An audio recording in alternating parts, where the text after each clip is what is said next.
As a black American living abroad, you meet people from all around the world. Of those people, you meet other Americans, other white Americans to be specific.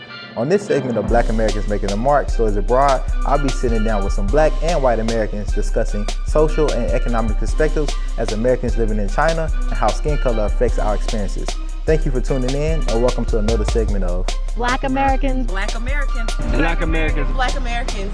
Black Americans. Black Americans. Black Americans. Black Americans. Black Americans. Black Americans. Black Americans Making their Mark, Stories Abroad.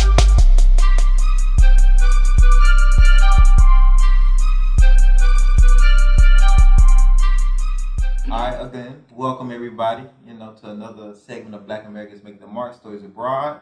Today we have four great, lovely people, mixed diversity, all from the United States.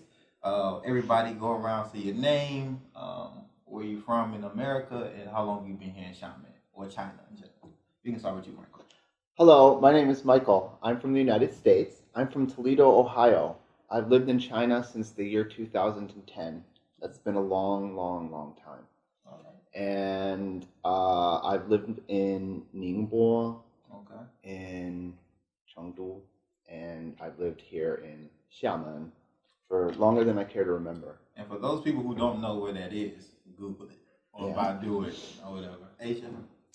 Hi everyone. My name is Asia. I'm from Tampa, Florida, in the U.S. I came to Xiamen 7 months ago, actually. So I'm still fairly new. Little baby. Yeah. But I like it here. I really do. And before I got here, everyone was like, "Don't go, don't go." But Xiamen is like Florida, so I feel like I'm at home just with a lot of Chinese people. It's great. Ben. My name is Ben Mitchell. I'm from the U.S. I'm from Oklahoma, and I've been in China for 6 years, all of it in Xiamen, and it's great. Okay. JQ, the famous JQ. All right, my name is JQ. I'm from Washington, D.C. in the United States, the capital, where the White House is. You should be proud of that right now.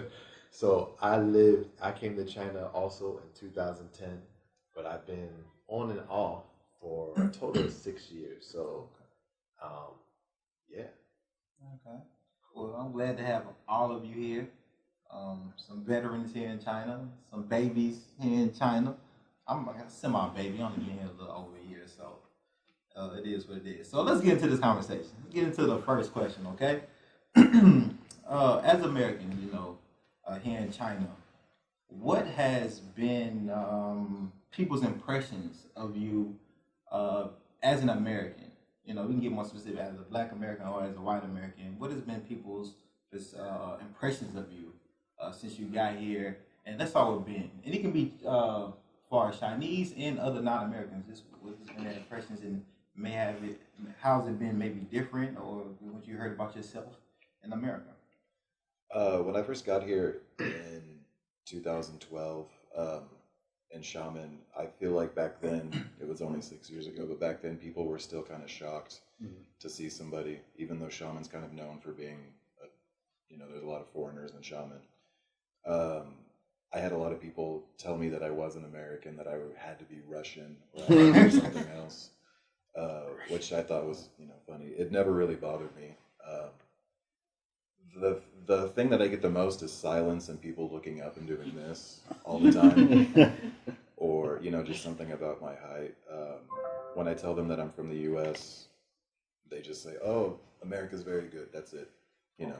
If I speak a little Chinese, then they start to bring up issues with it, like, "Oh, you can understand, so I got some things to tell you." That's the way to tell somebody, and then they, go off their laundry list of whatever problems they have with the U.S. But it's never been negative. Okay. Asia, how about you? What have been people? You've been here 7 months. What have been people's impressions of you since you've been here in China? Before I got here, I mentally prepared myself by going on YouTube, right? So, what's it like being black in China? It was what I Googled, right? But when I got here, it wasn't, I guess for this city, like Ben said, it is more of an international hub, right? So it's a softer landing. And for that reason, I didn't feel that initial shock culturally, outside of not understanding Chinese, right? But as I got a little bit more comfortable, went out and kind of live my life day to day, I realized people like to take pictures of you. Right. Yeah. So so I felt like a celebrity, you know. I was like, oh, okay, you know. And so I realized though, the more ethnic that you look, like if you do something like this, or if you have like head wraps or long, you know, braids and stuff, people are like, wow, Right. you know. So yeah, I don't think I've had negative responses. I think people don't automatically think I'm American; they think I'm African. Yeah, so it's always, oh, Faye Jordan, like, Right. no. So they don't even associate blackness with America. Right. Not always. Some people No, know. yeah. And when I start speaking, they're like, oh, you're American. Oh. Yeah. Michael, how about you? My experience has been very similar to Ben's. For the most part, and I've been here since 2010, so I've seen like a kind of arc between how people treated me when I first got here compared to today. All right. When I first came to China in 2010, and I should explain, I actually came to China even before that, briefly. Nobody had seen anybody who wasn't like themselves. It's a very homogenous society. Right. Everybody was used to people who are of Asian descent, so when they saw a person who looked very different from them, they would do things like take pictures all the time or try to Right. stop me or like ask me questions. But it's similar to what Ben said. Now, I've seen that change so much in the 8 years I've been here, but it's still kind of there. And it also, again, it really depends on where you are. It's like Asia said, Xiamen is more of a kind of, open place. It's a coastal city, all the coastal cities, but especially Xiamen, Guangzhou, Shanghai are very much more open. Even today, though, like I just last month went to a city called Dongguan, which is like a really small town, and it was like going back in time. And people were like, whoa, a white person. Right. And they like took photos of me and stuff. I was like, I thought these days were behind me.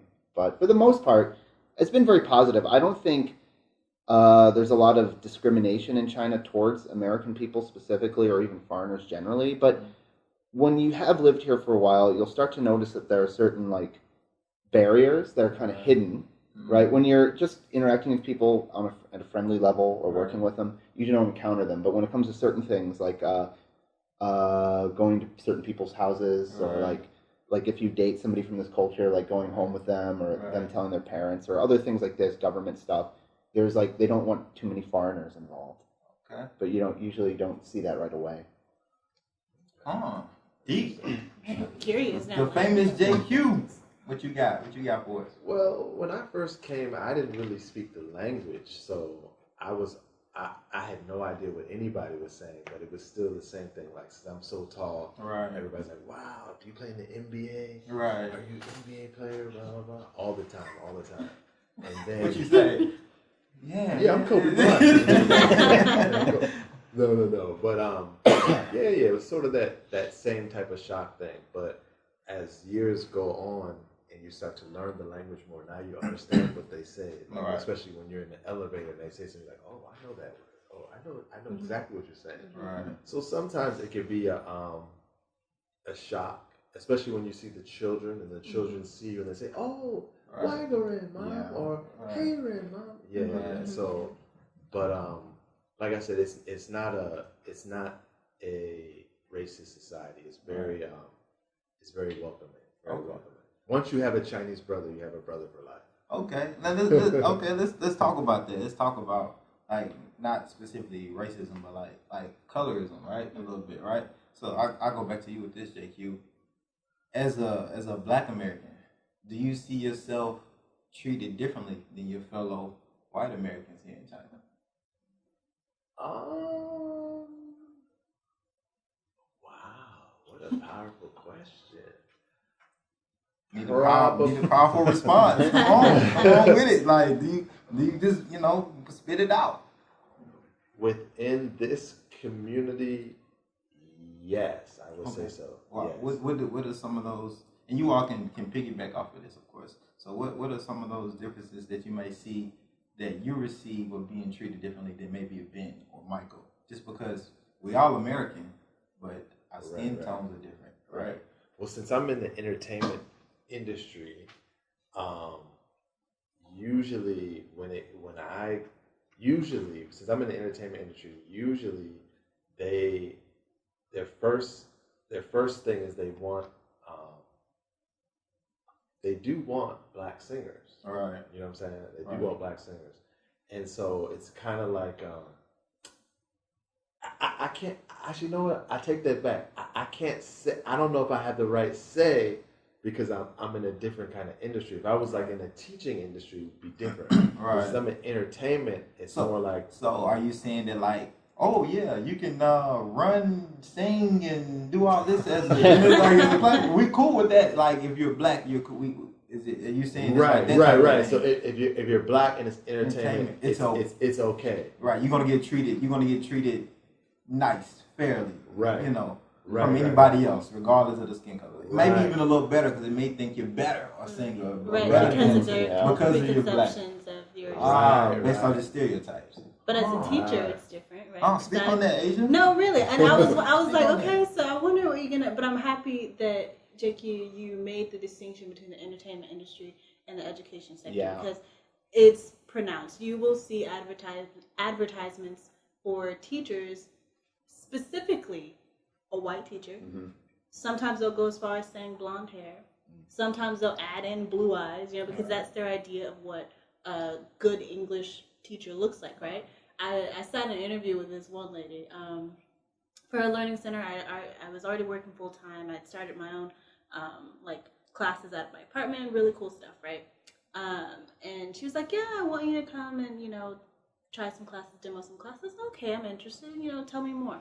And she was like, "Well, number one, the parents, they're gonna want a white teacher, but I'm sure you're used to hearing that." And I'm like, that was my first. That was my first time, actually hearing normal, yeah. right, hearing someone sort of articulate that. And she was well traveled. She worked in New York, Department of Education, stuff like that. And so she was leveling with me. She was like, "I just want you to be prepared for that. Some parents are gonna pretty much count you out because you're black." All right. And it's just because of, I guess, their misconceptions with, whether or not black people can speak English. Right. A lot of them think that black people are from Africa. Right. But I have another family that I tutor, their 4-year-old daughter. Right. They're pretty wealthy, very well traveled. They have no problem with it. Mhm. So it's not everybody. It's just Right. people who might be closed-minded. Right. And that's everywhere. So. I have a lot of stories about this. But 'cause so, because it's gonna be this, I'm like just looking outside in, right? You know, is white privilege. Yeah, You I'm know, going to have to how say do you- that white privilege is very, very, very prevalent in the English language education. And when we say English language education, to be clear to people at home, we mean also training centers and things like this that are not accredited, which most of us end up working in at some point. But even in places like elementary schools and stuff. Yeah, so I remember, I'm just going to tell a story. This is a true story, okay? Right. Tell it. When I was living in Ningbo from 2010 to 2012, I worked at an English school. I'm not going to name names. And it was a very good school, actually. The people who worked there were very good. It was a very big foreign community. We had many different kinds of people there. The guy who ran the school was Canadian. Okay. He happened to be a white guy. And he wasn't, I would say he wasn't racist. And he certainly wasn't, but he got into a huge argument with the Chinese owners. And the reason why is because he had hired an African-American woman to teach at her school. And he stood up for her and said she's perfectly acceptable. She worked at the same company, the same school in a different province. Right. So she had transferred her resume to them and he received it. And he really, really wanted to hire her because she had worked there for like 5 years. Right. She was trying to be part of the management. She had a great record. She was a wonderful teacher in every way. But she was black. And because it was like a franchise school, so even though they had like a bigger like network or whatever, they were still owned locally by this or that Chinese family. And this Right. Chinese family was adamantly against hiring her because she was black, just because she was black. Even though we already had 2 people of color already working there. Right. Eventually, the Canadian guy won, and we hired her, and she turned out to be a great teacher. Okay. So I want to kind of stay on this topic, but Ben, I want you to kind of answer in a different way. As a white American hearing these stories, how does that like make you feel? How does that sit with you? Do you think about like, man, like, whoo, Black Americans got it tough everywhere, man. They can't catch a break, or like, well, I'm glad I'm not black, like how do you take that? I would be lying if I had never thought at least once or twice like, God, it's so much easier just because I'm Right. Because Right. you see people that can't speak English at all teaching English here. Yeah. Like, not singling out Russians, but there's a lot of people hire Russians because they have blonde hair, blue Right. eyes. They look like they're from the U.S., but they don't speak any English at all. Just off the strength of their skin color. When I first came here to teach, I had no idea what the culture was like. I didn't speak any of the language. I just came to because a friend said it would be, a blast for a few months or whatever. And I got a job, and it came up. This guy that was working at a school, he was black and he was having problems. He was taking it real chill. He was like, "Oh, this happens all the time." I lost it. I was like, "This is ridiculous. Like, it's just racist. This is racist." And he's like, "It is, but it's not what you think it is." And I'm like, "Well, what else would it be? Like, this is like I get benefits that you don't just because I'm white." And he's like, "Yeah, but you have to understand, like, there's like in Chinese history, it's not the same as U.S. history, and the attitudes are different. Right. Yes, they treat me differently, but it's not for the same reasons that somebody back home Right. would treat me just because I'm black." Right. And so he kind of learned to just accept it and go. And it still bothers me. It should bother everybody, but it's like you said, people tell you like just be prepared because this is not gonna go the way you want it to go. You know what I mean? And so, And they sure do hire, because, like, again, in the education industry, right. they will hire Caucasian people from countries that do not speak English because they happen to be Caucasian, and will turn away people, not just black people, but I've seen Asian Americans, Arab Americans, Hispanic Americans, anybody who happens not to be, like, Nordic stock or whatever you want to call it.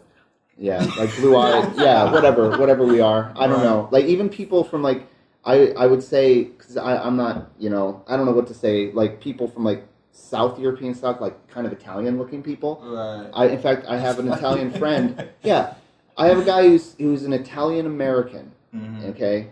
And he happens to be a little bit, darker-skinned, because he's I guess he's from southern Italy ancestrally or whatever. Right. And I tried to get him a job at a place I was working. I'm friends with this guy, and he fell in some hard times, needs some work. So I tried to introduce him to a place I work. Like, is he American? He kind of looks like he's from Greece or Italy or somewhere. Right. I'm like, yeah, he's American actually, but they turned him away. He looked like Al Pacino, basically. And so we talked about kind of the different dynamics of what maybe racism, discrimination maybe look like here in China, right? And so to you, Ben, as a white American, because in America, racism and color and all that is in your face in a lot of different ways, right? Not just through occupation, through clothes, like what we just find out through Gucci, Prada, now Burberry, all these things, always in your face. Our history, pretty much everything is black and white, right? As a white American, does being away from that type of environment promote better mental health for you? That's kind of a better mental. I mean, it's a lot less stressful, I guess. Less stress usually help your health. Mental health with that. When I moved here, I wasn't coming from a place that was necessarily. There wasn't a lot of tension where I came. I mean, I came from Oklahoma, so there's definitely some history there. Right. But I never ran into a situation where white or black dictated something happening, Right. So it wasn't really on my mind.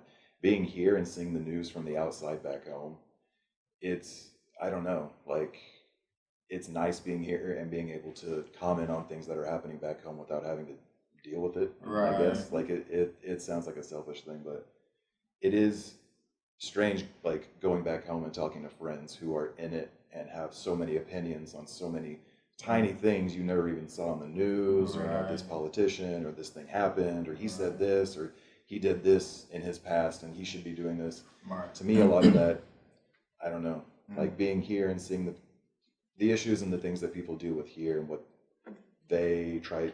Like you said, it's a very homogenous place here. Like, this is who they are. Right. If you're from China, you are Chinese. You look Chinese, or, and that's kind of what I'm adjusted to now. Right. But when I look at the news back home, I'm kind of grateful that I don't have to talk to people about it all the time.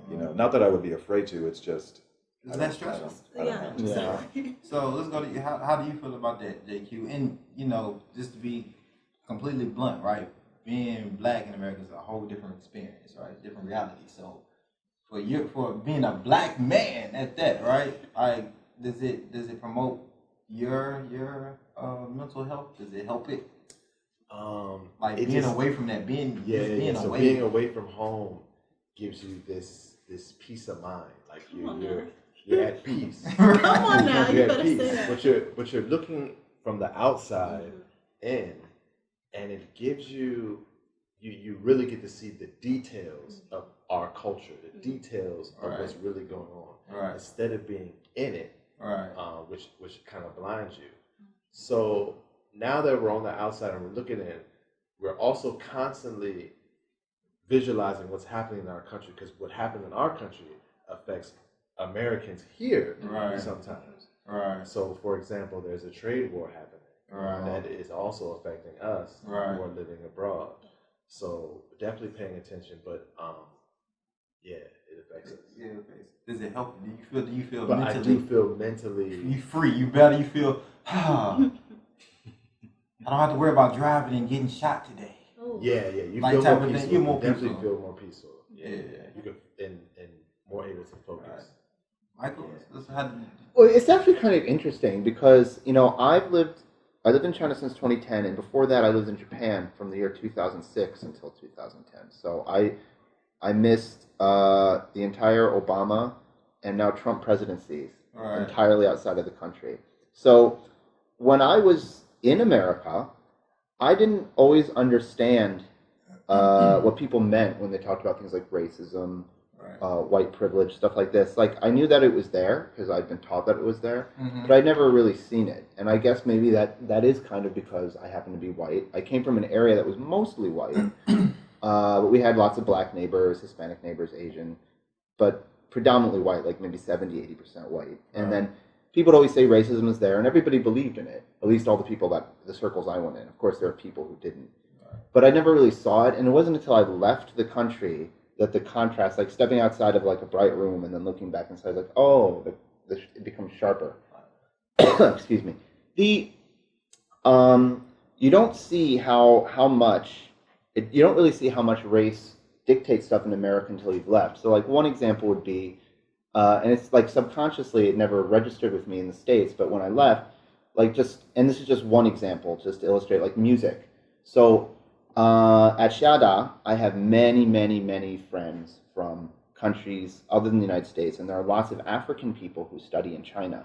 And we went to a party, and it was all the people there, it was one of the African students throwing it. I was the only white guy in the room, and they were listening to music, and the music they put on was Garth Brooks. Oh. It was country music. I was like, oh. Wow. And they're like, and they all loved it. And the very next song that they played after Garth Brooks was like a song by Pitbull. Right. And I was like, this is an interesting combination of music. But then I realized they don't register that there's a difference. It's like they're all, these are American, right. There is no such thing as black music and white music. It's like, these are famous American songs, you know? And it's like, oh, you don't see, it's like, because in the States, it almost registers like, if you go to a white person's party, they're probably going to play everything is white, quote unquote, white right, music. And then you go, it's like, and you think about stuff like, okay, the way people dress, the way they talk. right. Like, because like all of the African students at Shada, for example, will like, they don't see those like boundaries. So it's Right. like, oh, like I'm going to wear a cowboy hat today and like a shirt that says Right. like FUBU on it. Right. And there is no whatever. I know. Okay, I'm old and dumb. What? I would love to see that. Right, they do that. Or then again, they also wear some stuff that I've never seen anybody wear. People from other countries, especially Eastern Europe and in Africa, like where they wear like disco Godfathers type like clothes from like 50 years ago, and like my name is Vladislav, and then, you know, anyway, that's something else. I don't want to talk about Eastern European fashion, but Asian? they don't. Okay, sorry. Go ahead. Yeah. Go I ahead. want to Can you stop restate talking. the question? So how does because we know race and color, but everything is black and white, right? And being away from that environment, does that help your mental health? Absolutely. You know, a lot of what I experienced in the U.S. may not have been blatant when at times it was. A lot of it was microaggressions. A lot of it was things that were kind of subconscious, like in child rearing and cultural differences. Like specifically, like there's one instance, and I wrote about it. I still write and I still do work in America.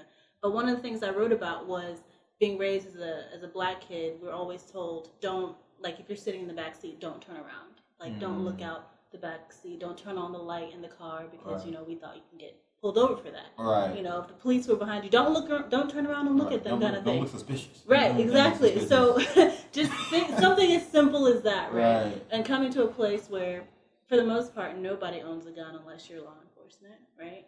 And even then, like it, just that, I don't worry about my school that I teach at being shot up. Right. I don't worry about, I guess for me, being profiled because of a certain community. You don't worry. Just certain things you just don't worry about. Now, my stress comes from, oh man, my siblings are still there. I wonder what my brother's doing.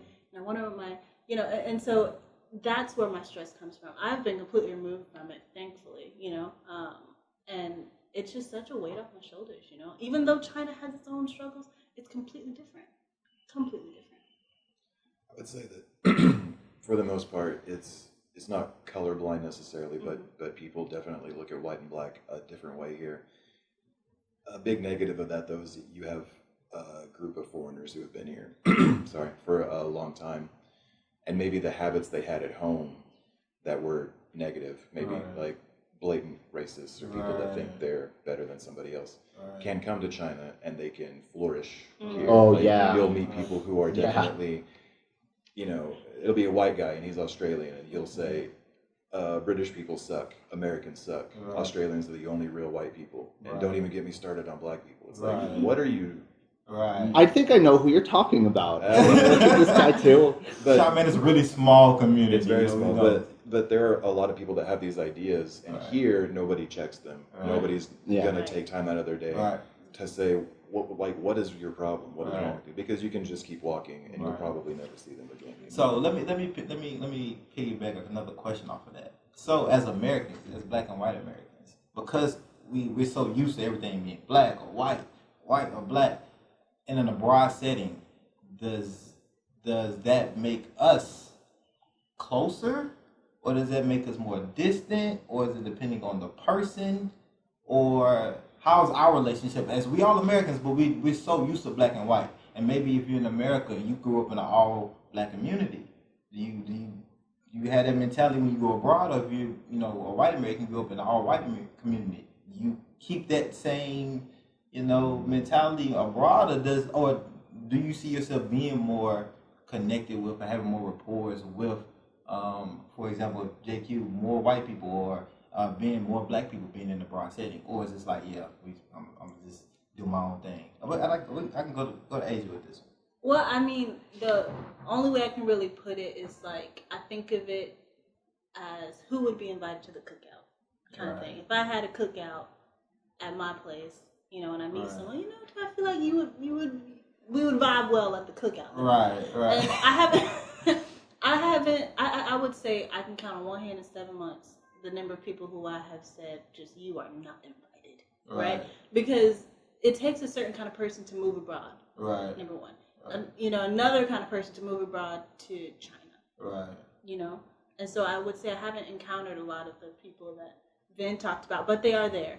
Okay. And I know that the longer I stay here, you will meet them, but for the most part, I think white or black or any other kind of race, as long as you speak English, I'm happy. I'm just like, hey, how's it going? So you would say it's easier to form relationships with white people here. Absolutely. Okay. Yes. Okay.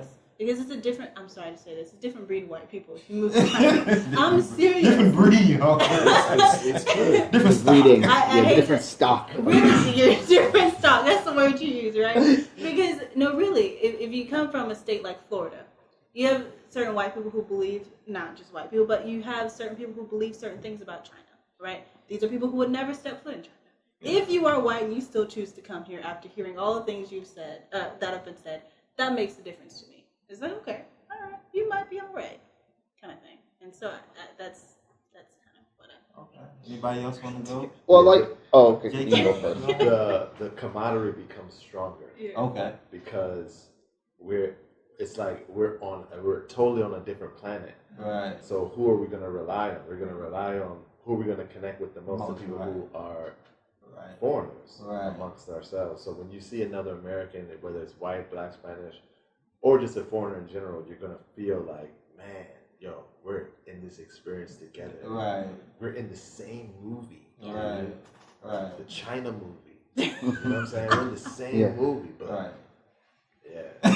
It's a movie, JQ. It's a movie. Yeah, it's a It feels like a movie. It's very surreal. It's like I said, like I actually didn't perceive as much racism when I lived in the States, but it became more obvious when I left. But I will definitely say, yeah, when you live in China or any foreign country, I had the same experience when I lived in Japan for 3 years. There is more camaraderie between.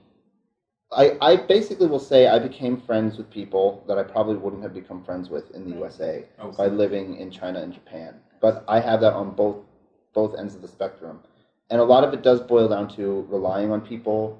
Right. It's some of it. I don't want to be negative sounding, but some of it isn't necessarily chosen. It's like you have to rely on human beings. You have to rely on people, and when you're in a situation, you're in a country whose language and culture are different. Right. You're going to rely on people you might not have relied on back home. So you'll be friends with people of all sorts of ethnic groups. But this has worked both ways because I've also been friends with some people that I would probably have definitely chosen not to be friends with, including, for example, blatant racists, Right. closeted people, like people who are closeted in something that personally I wouldn't have a problem with, but which is illegal in China. Like I knew a guy who was a Mormon missionary here in China, or a guy who was a drug dealer here in China, and I had to rely on them because they were the only people around me who would work with me at my school or at the schools, and I'd be friends with them. And I would not want to be friends with them In a different knowingly. environment. Like the guy was from a polygamous cult in southern Canada, or the guy was from.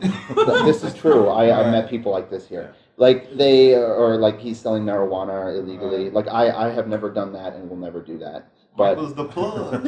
yeah. You the connect. Yeah, but like you rely on people, and there's definitely more camaraderie because it's like he said, it's like you're on another planet. Or it's like you're in a movie. It's very surreal. There's a lot of people around you can't connect with at any level because their language and culture are different. So barriers between like Hispanic, white, or black Americans, or between Americans and Australians, or between Americans and Russians, like all of those things get broken down a lot faster, and you become friends with more people like that because you can't. Because they're the only one. If you're like in a neighborhood and there's only one other person there who's not Chinese and speaks any English at all, and he happens to be like a Russian who's like a USSR like T-shirt, it's like I really don't like Yeltsin and Gorbachev. I wish we were still the Soviet Union. Like that type of person will still be my friend and hang out with me on a daily basis because we can't speak Chinese as well, and we need to rely on each other. To say nothing of like black and white Americans, we should already be friends anyway, but we're definitely. In this country, pretty much have to be. Right. It's just easier to break down those barriers that we will have in the United States, just because it's just the environment that we come from, and it is toxic and just taints our country in that type of way.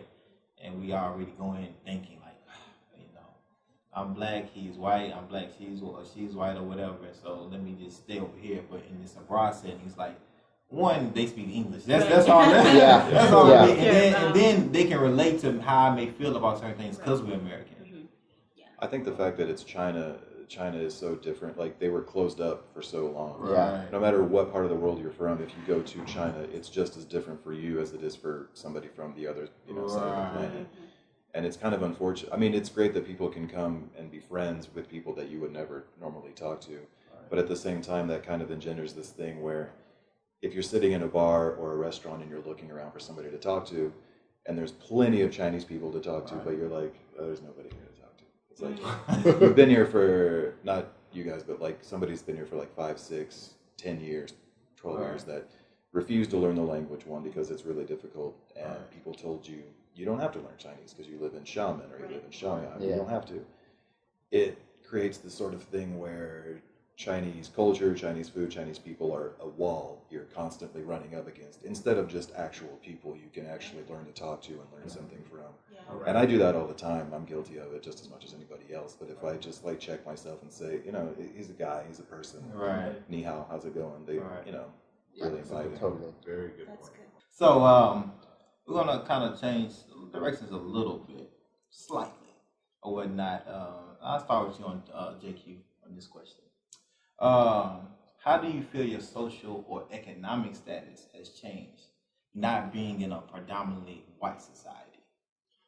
Oh wow! So when you're in China, that's a very good question. When you're in China, you feel you're only able to rely on yourself. Okay, so yourself is your wealth. Say that. Self So- is your wealth. Yourself is your Quote wealth. that. Put that on the shirt. So pretty much, when you're in this society, you become the business. Okay. You become the business. You become the entity. So being here, you're forced to be more independent, be more economic, Mhm.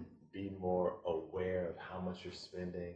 You're just more like in survival mode. You know, so your decisions are much more smarter Should be. than if you should be than if you are back home. Okay. Now, I wish I was like this mindset back home, Absolutely. because it would have definitely changed everything. Yeah. But it's almost like I had to move to China to figure that out. Okay. Okay. Yeah. And then, do you feel like being away from a predominantly white society helped you? Oh yeah, you figure that feel out? richer. Yeah. You feel richer. Yeah. In mind and body, huh? Yeah, and everything. You just feel richer. How about you, Ben? How do you take that question? Do I feel richer being away from children? I don't know. I was never all that wealthy back home either. I wasn't doing bad. I just had a regular office job, and I hated it, but it paid well enough. Right. And then somebody got me to come here, and I was like, oh, I can use that English degree nobody ever uses. That'd be great. So it's like you said, you are what make like you have to Right. know what you can do, Right. schedule your time. Because if you treat one person badly, or you're late, or you do a bad job in a class, or whatever Right. it is, people talk, and a lot of shaman especially is like word of mouth, like, oh, do you know this teacher, this Right. foreigner, this white guy? Right. He's bad. Don't deal with him. So if you have to really take care of like I know I'm not dressed to impress right now, but like generally you have to present yourself as Right. what you plan on making money as. all the time. So, and this goes for, I guess, specifically you and Michael. So, being away from the predominantly white society of America, socially and economically, do you feel your positions are the same, different, It's higher. or it's like Yeah. it's like, or do you feel like you have to work harder, or like? I Is okay. it- I mean, I don't know. realistically, no. Okay, It's it's higher. Higher. Yeah, higher, it's much okay. higher. Okay. My experience is this. Like when I lived in the States, I was kind of poor. I was a broke guy, like living paycheck to paycheck. And then I came to China, and that completely changed. Now, I still lived paycheck to paycheck for a while, but that was because I would go out all the time, travel all the time.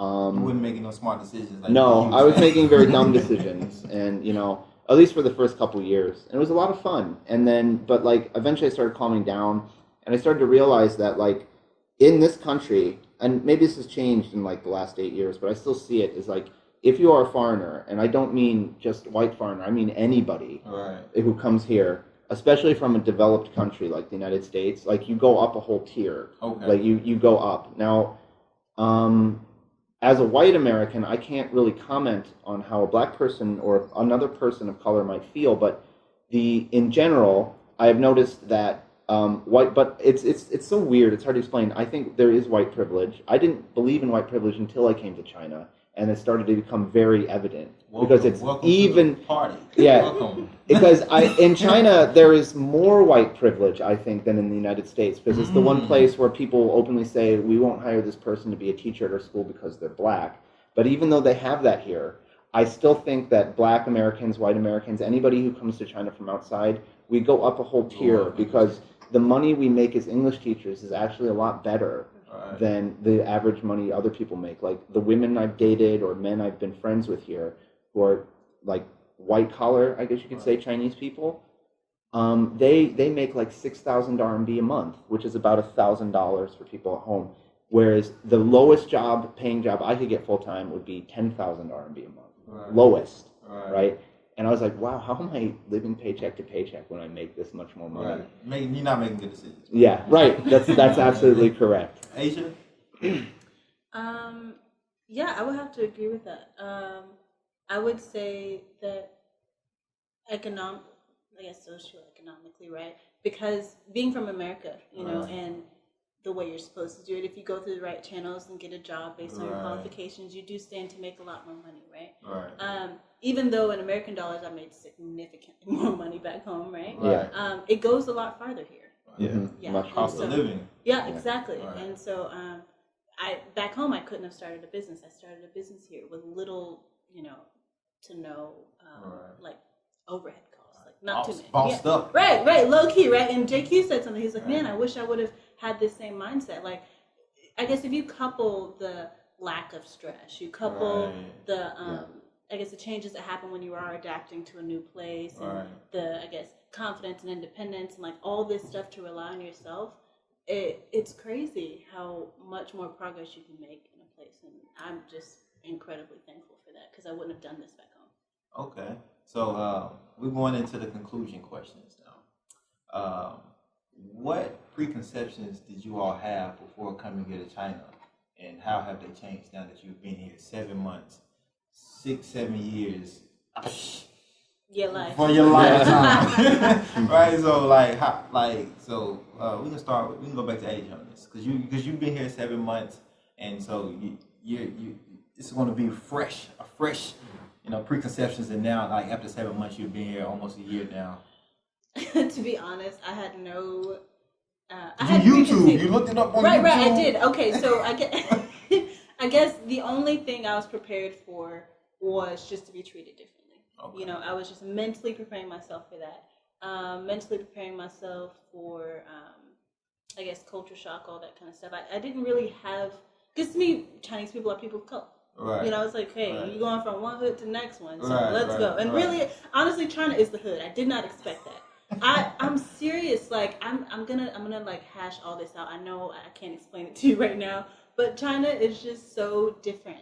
I thought that it would be not like a backwards place, but I thought like it would be like China was 15 years ago. It's so high tech. Like, people, everything on your phone. They have cars. Yeah, it's like they're ghetto fabulous. That's what roads. It is. Ghetto fabulous. They have stores. They have a Walmart. I knew that. But it's just like there's like an element of like I guess attachment to material things that I wasn't necessarily prepared for. I knew there were high consumers, but I didn't realize that it was, that deep. It was balling. Right, they was balling out of control. Malls on every corner. Right, exactly. And so that was a shock, and I didn't expect that. Okay. It's not that I expect Chinese people to be broke necessarily, but it's just different. Michael? What was the question again? My preconceptions. Yeah, and then how they changed. So, when I lived back in the States, I never really trusted the depiction that the news ever gave of anybody's country. Mm-hmm. And then when I went to college, I majored in East Asian studies. So I studied all of the countries, South Korea, Japan, Vietnam, China, their culture and history, and especially their religions. I always found their religions fascinating, even though I'm not religious. That's something else. But I knew what kind of place it kind of was before I got here from those studies. But I never experienced that. So for me, it was kind of that experience of like, okay, I know what to expect at an intellectual level, but I've never actually seen it in my face. And then when you see it in your face, like, whoa. Totally different Well, no, it was actually, it actually confirmed a lot of the stuff I'd studied at home, but it was just like, there's a difference between like the visceral feeling and then actually, like, I read a book and saw a picture and then I see that in my face. But all of the countries in Southeast Asia have kind of an insular mindset and a different outlook towards other people that's cultural, and it goes back to their Confucian roots. And one of the things, this is kind of off topic from the question, but one of the amazing things was that having lived in Japan for so many years and then in China, and I've also been to South Korea and Taiwan, is that you see that element, and it's in sharp focus for you as an outsider, but they all see each other as very different, but it's there. And the way that it kind of overrides other things. So like Japan is a constitutional monarchy with a system very similar to the UK. South Korea is a presidential system. Their constitution is a copy of the U.S. Constitution, and then China's their constitution, and a lot of their values come from Marxism and the Soviet Union. And then, yet, despite the fact that they have these three very different influences on that, you can still see how very similar their mindset is and stuff. The way that they copy this or that idea from whatever source, and the way they adapt it, and they try to like insert certain values into it, and it makes them all look very similar to one another, even though they have these three very different governmental systems and like their way of life. And when I live here in China, though, when I first got here, my conception was that it would be poor, but it was going to have a very low cost of living, and I was going to live like a king. And that was true for a King while. Michael. Yeah, basically, I'd go out all the time. I traveled to so many different countries. I'd go out to bars and nightclubs every single night and save nothing. That was like the first 3 years. And then I started calming down. But it has changed a lot. It's much more high-tech now. I lived here when there was no WeChat. I lived here when there were no cell phones. It was like, could you imagine China without cell phones? I was here when it was like that.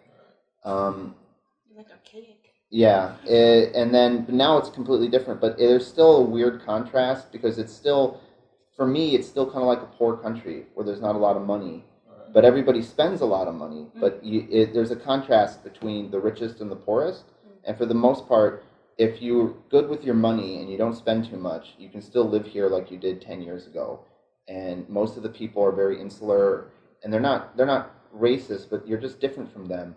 And to them, you're like a cartoon character or like somebody from another planet. And that's what I expected it to be like, and it was. Okay. JQ. Well, Your preconceptions my before you came, preconception, and then how they changed. I did not expect the Chinese culture to be this welcoming. Okay. Okay, so when I came, I thought it would be much more closed. Right. So with that being said, over the years, over the time, you realize like, man, yo, I really got really close Chinese brothers, like who got my back here. Like if something goes wrong, instantly. Right, you have somebody. You can call on. Instantly you have somebody you can call. So I didn't expect that. I didn't even think of that even happening. Right. And so, with that being said, another preconception was the dating world. Mm-hmm. Yeah. The dating world. Okay, so I had no idea about the structure of like the parents have a say in who the man or woman can be with. Right. So that was all new to me too, understanding that whole traditional type feel. Right. Yeah, I didn't know about that at all. You know now. Oh, yeah, you definitely know now.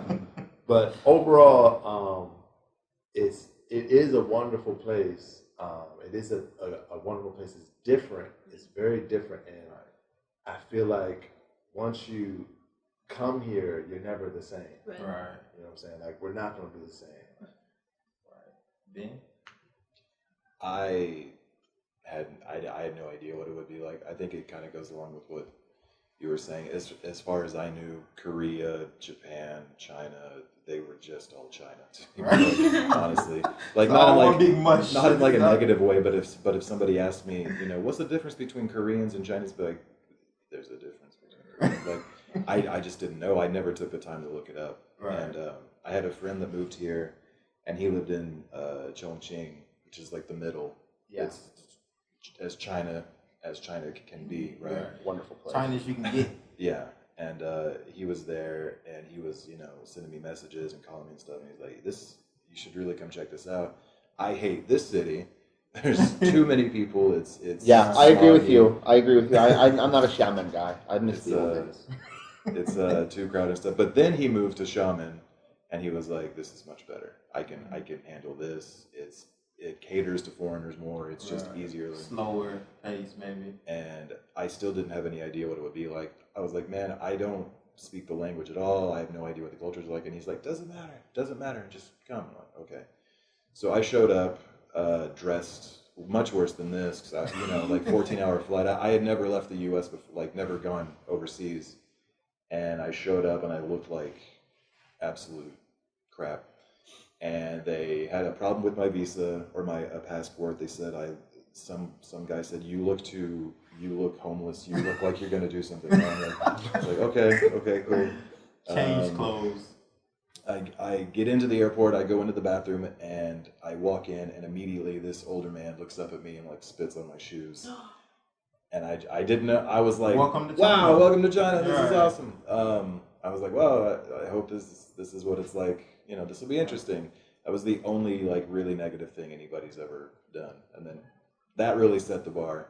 So like everything after that is like, you know, whatever, it's fine. And then just my parents, when I first came, still thought, you know, it was like the Red Scare, us versus them. Right. They're gonna pick me up in a van and take me off, and they'll never see me again.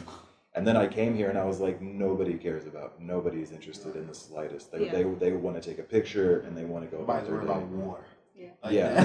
that. My mom was terrified. She was like, I would rather you join the army than go to China. I was like, Yeah. I don't think it's that bad. And then I got here, and I was like, I am the last thing on their mind. They do Right. not care. They're glad that I'm here and that I can teach their kids English, and that's it. Like I'm just a utility to them. Mhm. That's it. Exactly. I'm Yeah. entertainment sometimes. I'm Right. utility other times. Otherwise, stay out of their hair, and they don't really care. So, last and final question, and I'm gonna go with Asia on this one. How has your awareness of being black changed since being in China?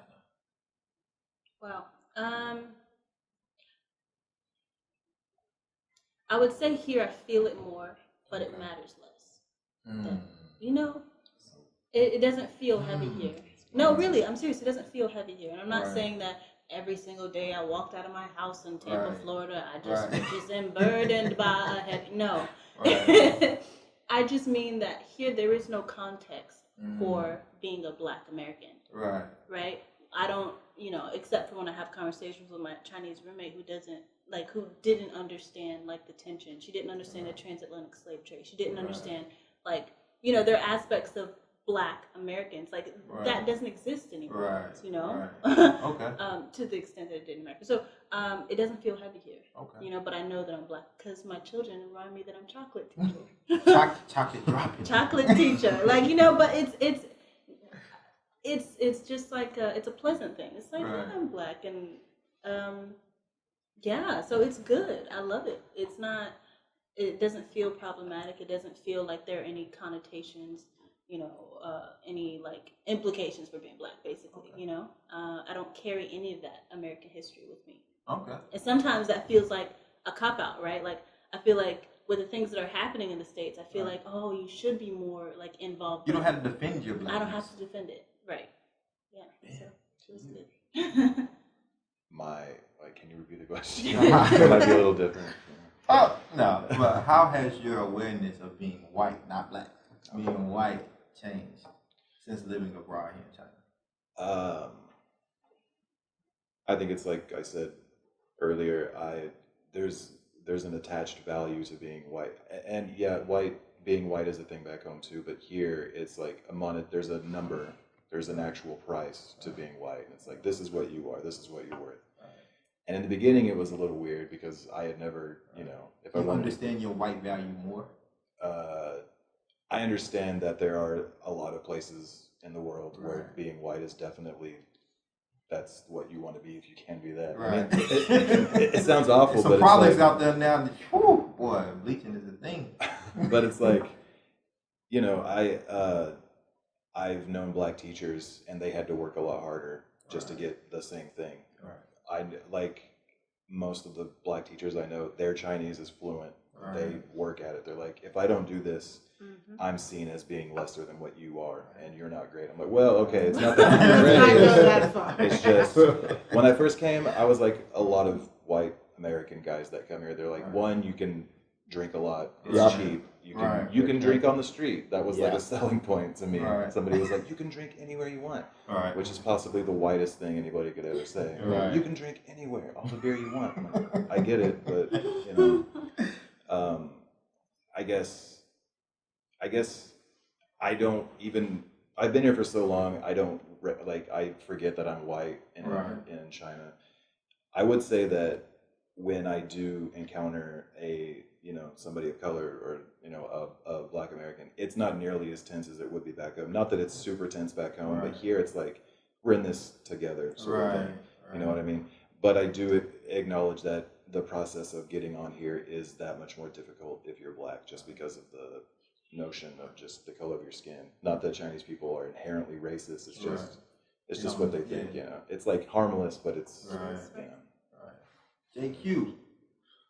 Well, Has your Black awareness been, taken up a notch, or is it, I'm gonna speak from an entertainment that's standpoint. more, Entertainment definitely, standpoint. yeah. I feel like me being African American in China is a plus on the entertainment side, Right. just because Michael Jackson's Black. You know what I'm saying? So Right. he's the king of pop, and it's like no. But what I'm saying is, from an entertainment side, like there's so much that comes with that. You know what I'm saying? Like he's a Black entertainer, so there's a little more that it's a little more expectation that comes with that. Because what's been laid before us. Right. You know what I'm saying? The James Brown, all this stuff, the jazz, all the root stuff that comes from the Black American culture. Right. So the expectation is higher when it comes to entertainment. Right. And so you feel like, okay, since I'm in China, I need to deliver that. I need to be a good representation of what that expectation is. Right. So with that being said, the pressure is higher. Right. And you feel different. You just feel a little bit different. Right. Don't let us down. But with that being said, that's just from an entertainment aspect of things. Okay. Yeah. Michael? Well, like I said, when I lived in the States, it's a weird way to put it, but I wasn't aware really of being white. You would say you more aware then? Absolutely, Okay. absolutely. Yeah. I wasn't aware of being white, you could say, in the States. I mean, of course I knew I was white, but like, you live in a neighborhood in Ohio, right, where it's like 70, 80% white. We had like neighbors of all different kinds. I had a Filipino neighbor, I had a Black neighbor down the street. Right. Hispanic neighbors, but it's mostly white. And for you, I guess, for me, as a white guy growing up in America, I was just like, I'm just normal. Everybody around me is normal. I don't care about anything. Right. When I come here, it's like, oh, that's right, I'm different from the average person. Right. And it becomes very aware. And it's like Ben said, there's a number on it. There's a value on it. It's like, you're worth 10,000 RMB at this English school, Right. and Chinese people are only worth 6,000 RMB or 12, whatever. And they're so quick to say, oh, this is what you're worth. You don't even say like, hi, these are my qualities. No. That's Your Yeah. skin says this. Yeah, exactly. That's exactly what it is. Says this. Totally. You walk into an interview, it's like, here's my resume. I went to school. It's like, yeah, you're white, right? Mm-hmm. You have a U.S. passport? Yes, I do. You speak English? Sure do. Not well, but I can speak it. I don't write it too good. Don't spell. But okay, you're hired. Here's money. That's what it is. Yeah. Sometimes you don't even interview. You just Yeah. I've had one. Speaking of the people who come here with already having like a bad attitude, or already having like a racist in general or whatever. I met a guy in Shanghai a few years ago, and he had only been in China for a few months, he said, and we were at a bar, and he had a lot to drink or whatever, and he was being very candid, and I don't think he knew what he was saying. I don't think he understood the way what he said, but he was like, wow, people here really treat me differently even though I'm white. And I was like, that's a weird way to put that. I wouldn't say that very often. Yeah. And then he said, now I know what it's like to be Black in the U.S. And the room got quiet. It was like, What? Don't say that. Why would you What? say that? And he was like, no, I mean, just in being different. I was just trying to make an example. I'm sorry. And I was like, it's not the same. Terrible, at all. terrible example. Exactly. But I've heard this repeated, not like verbatim, but I've heard people alluding to this, like, oh, now I know what it's like, and then they just kind of trail off. Right. And I'm like, it's not the same at all. Right. Well, it's fair though, because I get what they're trying to say. They're trying to say, at face value, I walk into a room and something's different. I'm a minority. Yeah, I'm a Right, minority. you're a minority. And You so, feel the eyes on you now. Right, right. And so, I guess fortunately for them, it's positive. Right. Yeah, I doubt he meant anything super negative. By Right, it. right, He right, was just right. talking way too fast for Too his many mind. drinks in at the bar. Yeah. But there are people that feel, oh, it's a simple analogy. Black people are treated differently back home. I'm treated differently here. Therefore, it's the same. And it's like Therefore, you're still infinitely more wrong. complicated than that, Right. But Well, for those at home that feel that way, or those that live in China, now you have this interview and these stories. No, it's not the same. It's not the same. But so that's a wrap, though. I appreciate all of you being here. Hopefully, the viewers at home enjoy all of you all's stories and experiences based on these questions. And yeah, it was good. I appreciate it. Thank you. Thank you all. I appreciate it.